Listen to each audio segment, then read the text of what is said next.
Bismillahirrahmanirrahim. Ada dua hal yang mendasar yang harus kita bahas di sini. Yang pertama, apa kelebihannya takwa itu? Kalau saya bertakwa, saya dapat apa? Yang kedua, apa itu takwa? Takwa itu sebenarnya apa? Saya mau jadikan sebagai bekal, tapi saya mau tahu takwa itu apa. Karena Allah bilang tadi, berbekallah kalian dan ketahuilah sebaik-baik bekal adalah takwa. Dan hanya bertakwa kepada saya, wahai orang-orang yang berakal. Apa takwa itu?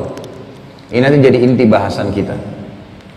Namun sebelum kita masuk ke inti bahasan apa itu takwa, kita akan sebutkan dulu fadilahnya, wa'adnya, janji positif Allah bagi orang yang bertakwa. Teman-teman sekalian, saya susun sebuah tulisan judulnya Bekal Dunia Akhirat. Ini insya Allah juga akan dirilis dalam bentuk buku dan sudah mayoritasnya rampung, alhamdulillah. Saya menemukan pada saat saya membongkar-bongkar Mu'jam, maksud saya membolak-balikan Mu'jam Al-Fadl Quran, khusus satu buku mungkin tebalnya seperti ini, gitu kan? Isinya cuma bagaimana caranya mencari ayat Al-Quran di surah apa, di ayat berapa gitu. Saya temukan subhanallah ada 226 ayat Al-Quran yang bicara tentang takwa. Tidak ada ibadah sebanyak ini fadilahnya, nggak ada. Takwa ini luar biasa. Nggak sholat, nggak jihad, semua itu dikalahkan. Takwa ini sampai 226 ayat. Sholat itu kalau nggak salah terdapat 77 ayat. Sholat itu sudah dianggap banyak sekali fadilahnya. Tapi takwa ini ternyata 226 ayat. Banyak sekali. Yang semuanya janji positif.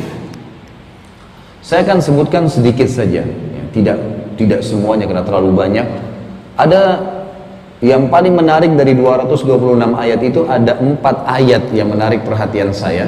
Karena 4 ayat, ada 5 ayat sebenarnya, tapi 4 ayat ini ada di satu surah. Dan satu surah ini ayatnya berentetan, berdekatan. Surah At-Talaq, surah nomor 65, ayat 2, ayat 3, ayat 4, dan ayat 5. 4 ayat ini semuanya membahas masalah fadilah takwa. At-Talaq, ayat 2, ayat 3, ayat 4, dan ayat 5. 4 ayat di dalam surah At-Talaq berurutan. Ayat 2-nya bunyinya, di akhir penutupan ayat 2 itu berbunyi, A'udzubillahi minasyaitonirrajim, wa may yattaqillaha yaj'al lahu makhraja. Siapa yang bertakwa kepada Allah, Allah akan berikan kepadanya makhraja. Makhraja ini kalau kita mau fahami secara letterlet dalam bahasa Arab, teman-teman sekalian, kalau orang Arab lagi jalan di satu jalan dan sempit sekali buat dia, tubuhnya susah untuk bergerak, kemudian dia dapat ada ujung jalan itu sebuah tempat yang tiba-tiba mempertemukan dia dengan lapangan luas, dia bisa lari. Tempat transisi dari sempit ke luas itu namanya makhraj. Ini bahasanya ya. Biawak itu hewan yang cukup lumayan besar badannya. Tapi kalau kita temukan lubangnya, kalau di padang pasir, beda dengan biawak di Indonesia tentu. Biawak-biawak Indonesia bisa sembunyi di belakang tembok, kadang-kadang di pohon dan seterusnya. Kalau di padang pasir ini biawaknya gali lubang di bawah, di padang pasir. Itu kalau kita lihat lubangnya kecil seperti lubang semut. Tapi di bawahnya ada biawak tuh. Jadi biawak ini punya ciri khas. Dia kalau mau masuk, dia kalau buat lubang, dia masuk ke dalam, lubang itu ditempelin lagi sama dia. Jadi tinggal kecil seperti lubang semut saja. Jadi orang nggak tahu, musuhnya nggak tahu kalau di bawah itu ada biawak gitu. Nah, biawak ini kalau mau keluar, dia menubrukkan kepalanya ke lubang itu, menggali kembali, sehingga cukup untuk tubuhnya keluar. Nah, pada saat biawak keluar dari lubangnya itu, akhirnya dia bisa mengangkat kepalanya dan menghirup udara di luar. Ini lubang yang besar ini dinamakan makhraj, tempat dia keluar, gitu. Sehingga dia dari gelap sempit menjadi keluar. Kalau teman-teman lagi umroh dan haji, maka coba lihat pintu darurat di hotel itu. ada tulisannya pasti mim kha ra jim, makhraj.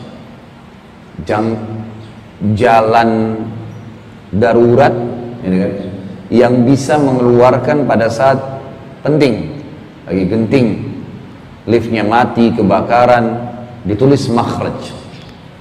Jadi makhraj ini sebenarnya jalan keluar dari masalah yang berat yang sedang dihadapi. Ini janji yang pertama. Siapa yang bertakwa sama Allah, Allah pasti berikan makhraj. Kemudian ayat ketiga dari surat Thalaq ini fadilah yang keduanya. Allah bilang wa yarzuqhu min haitsu la yahtasib. Allah akan berikan kepadanya rezeki, kebutuhan, dipenuhi kebutuhan. Rezeki itu kebutuhan hamba. Jadi bukan cuma makanan, minuman, semua yang dia butuhkan untuk roda kehidupannya namanya rezeki. Dan Allah akan berikan rezeki wa yarzuqhu min haitsu la yahtasib, dari tempat-tempat dan sumber yang dia tidak tahu. Ini fadilah yang kedua. Diberikan jalan keluar dan dipenuhi kebutuhannya. Fadilah yang ketiga di ayat keempatnya. Allah bilang di penutupan ayat keempat, wa may yattaqillaha yaj'al min amrihi yusra. Siapa yang bertakwa kepada Allah, Allah jadikan ayat kedua tadi makhraj itu jalan keluar. Allah bilang jalan keluarnya di ayat kedua yusra, dimudahkan. Jadi para ulama mengatakan kalau seandainya Allah cuma sebutkan di ayat kedua makhraja, jalan keluar, tanpa ada penjelasan seperti di ayat keempat, yaj'al min amrihi yusra, Allah mudahkan jalan keluarnya itu, bisa saja orang untuk sembuh operasi dulu, mungkin untuk memenuhi kebutuhannya hutang dulu. Tapi ayat keempat memastikan orang yang bertakwa kepada Allah dipastikan urusannya mungkin tidak operasi bisa sembuh, tidak perlu utang, bisa selesai, terpenuhi kebutuhannya. Jadi ayat keempat di At-Thalaq ini menjabarkan dan menguatkan ayat kedua. Jalan keluarnya akan mudah. Di ayat kelimanya, ini fadilah yang keempat. Wa may yattaqillaha, ini berentetan semua ya. Wa may yattaqillaha yukaffir anhu sayyiatihi wa yu'dhim lahu ajra. Siapa yang bertakwa kepada Allah, Allah akan lipat gandakan balasannya. Jadi kalau yang orang biasa dapat 10, dia dapat 20, didobelkan. Dan Allah akan bersihkan, maafkan semua kesalahannya. Jadi fadilah yang luar biasa. Ini 4 ayat berurut di surah At-Thalaq.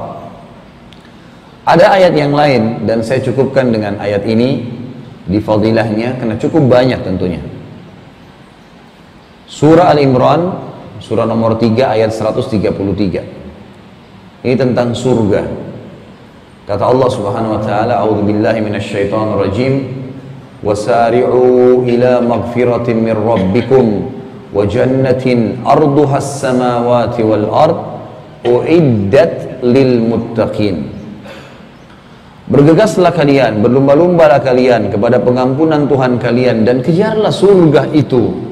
Surga bukan sebuah istana kecil yang luasnya seluas langit dan bumi, yang hanya disiapkan, dijanjikan, diperuntukkan untuk orang-orang yang bertakwa.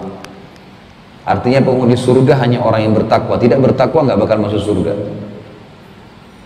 Jadi jelas surga hanya orang yang bertakwa. Jadi di dunia tadi kebutuhannya dipenuhin semua tuh, jalan keluar, diberi rezeki, diampuni kesalahannya, banyak sekali. Tambah di akhirat tidak akan masuk surga kecuali orang yang bertakwa. Baik, coba kita pertemukan dalil-dalil ini. Al-Baqarah tadi 197 menyuruh kita untuk menjadikan takwa sebagai bekal. At-Thalaq ayat 2 sampai ayat 5, kemudian Al-Imran ayat 1333 menjanjikan takwa dengan begitu luar biasa. Semua permasalahan dipenuhi di dunia, di akhirat masuk surga. Siapa yang tidak mau dengan ini? Luar biasa. Kalau begitu berarti tinggal pertanyaan kecil. Maukah Anda bertakwa? Tentu saja jawabannya iya. Hah? Mau bertakwa nggak? Hah? Cuma 3 orang yang nyaut. Masih hidup nggak ini? Berarti pertanyaan jawabannya mau bertakwa. Sudah tahu disuruh jadikan bekal, fadilahnya banyak. Ini 226 ayat, baru 5 ayat yang saya bahas. Ini masih banyak. Masih banyak. Ada ayat lain berbunyi innallaha ma'alladzina taqaw walladzina hum muhsinun. Allah selalu menemani orang yang bertakwa, selalu bersama orang bertakwa dan orang yang selalu berbuat kebaikan. Dan ada banyak hadis, ayat 200 lebih, gitu kan, semuanya.